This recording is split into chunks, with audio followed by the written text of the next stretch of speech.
therefore hell hath enlarged herself and opened her mouth without measure, and their glory, their multitude, and their pomp, and he that rejoiceth shall descend into it.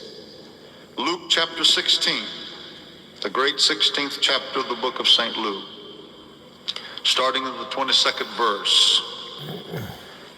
And it came to pass that the beggar died, Luke 16:22. And it came to pass that the beggar died and was carried by the angels into Abraham's bosom. The rich man also died and was buried. And in hell he lift up his eyes, being in torments, and seeth Abraham afar off, and Lazarus in his bosom. And he cried and said, Father Abraham, have mercy on me, and send Lazarus, that he may dip the tip of his finger in water, cool my tongue, for I'm tormented in this flame. Many people try to say this is a parable, but it's not a parable. Jesus did use parables extensively, but this one is not a parable. In no parable did Jesus ever call the names of individuals. He called the names of people here. This is a true incident that took place, that happened. Lazarus is now with Jesus in glory.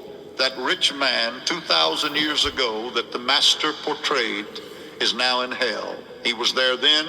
He's been there for 2,000 years. He will be there for eternity. St. John 3:16, for God so loved the world that he gave his only begotten Son, that whosoever believeth in him should not perish but have everlasting life. I want to use for a subject tonight, can God condemn a man to hell? Burn him there forever and forever, and justify himself in doing so? I want you to think of that a moment.